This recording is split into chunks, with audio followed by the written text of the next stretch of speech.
Backpacking.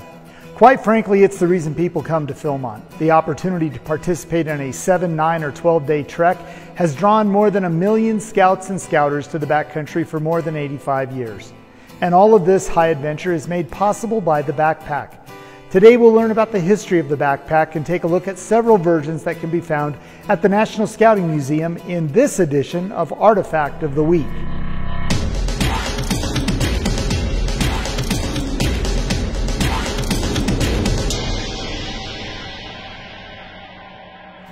The need to carry items while walking has been around, well, since people have been walking.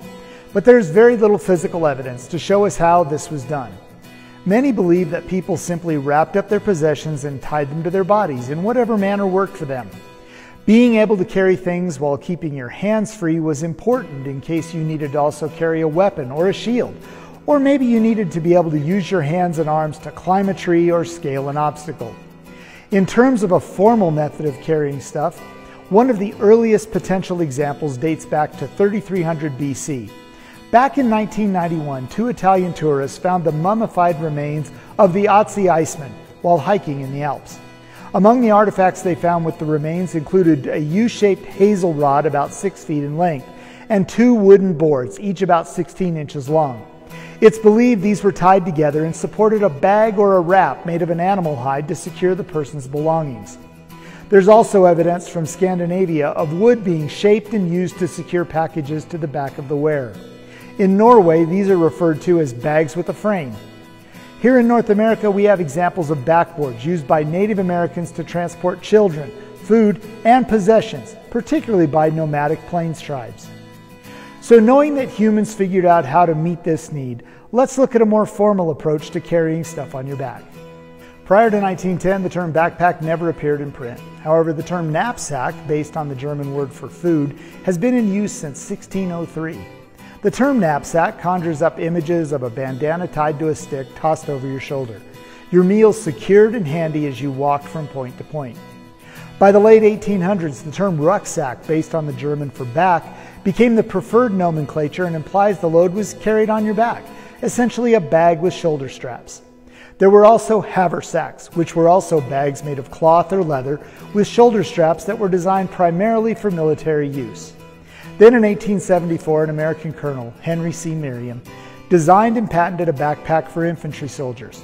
The backpack was supported by a metal frame and did not require straps. His hope for it to catch on outside of the military never happened, and his design soon came to an end. In 1909, Norwegian inventor Ole Bergens designed and patented a curved frame made of juniper and a soft canvas bag that transferred the weight from the wearer's shoulders to their hips. Later, Ole replaced the wooden frame with a light tubular steel frame, which was patented and became very popular. In 1920, Lloyd Nelson fashioned a backpack after the wood and sealskin bags inspired by the people he met while hiking in Alaska. Canvas bands were attached to a wooden frame on which he hung cloth bags with steel pins, making the bag easy to detach. This was known as the trapper bag, which went on to become one of the first mass-produced bags in the world. The BSA paired the trapper-style backboard with a yucca-style pack to create one of the most iconic backpacks in BSA history. This combination served many Philmont trekkers during the 1940s and 50s. The next major innovation was in 1938 when Jerry Cunningham introduced the first bag with zippers. This improvement would allow the wearer to access their belongings easily. Ake Norden returned from a mountain trek in 1950 and built a canvas bag that was worn high on the waist and close to the back on a wooden frame with leather straps. He used his mother's sewing machine to make the prototype. And in 1952, what we know as the modern backpack was born when Dick and Nina Kelty used World War II surplus materials like aircraft aluminum and parachute material to craft their bags. These were the first truly lightweight backpacks and incorporated features such as contoured frames, waist straps, and padded shoulder straps. Greg Lowe is responsible for the first internal frame backpack. It was created in his garage in 1967, and his design created a pack flexible enough to contour to the body, but tough enough to carry a heavy load. He also shifted the weight to the hip belt and added side compression straps and a sternum strap for additional function and comfort. The first edition of the Boy Scout Handbook addresses hiking and overnight camping. Several things should be remembered when going on a hike. First, avoid long distances. A foot-weary, muscle-tired, and temper-tired hunger group of young boys is surely not desirable. There are lots of false notions about courage and bravery and grit that read well in print, but fail miserably in practice, and long hikes for boys is one of these notions. The handbook goes on to say, carry with you only the things absolutely needed, rolled in blankets, Poncho Army style. A couple of paragraphs later it addresses packs. The most practical and inexpensive pack is the one made for the Boy Scouts of America, price 60 cents. It is about 14 by 20 inches square and 6 inches thick, made of waterproof canvas with shoulder straps, and will easily hold everything for a tramping trip.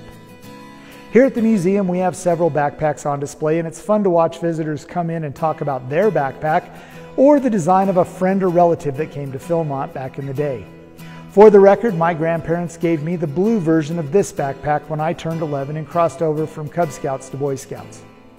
One of my favorite backpacks on display is this woven pack basket design used to carry food and gear in the Adirondack Mountains or canoeing the waters of the northern woods.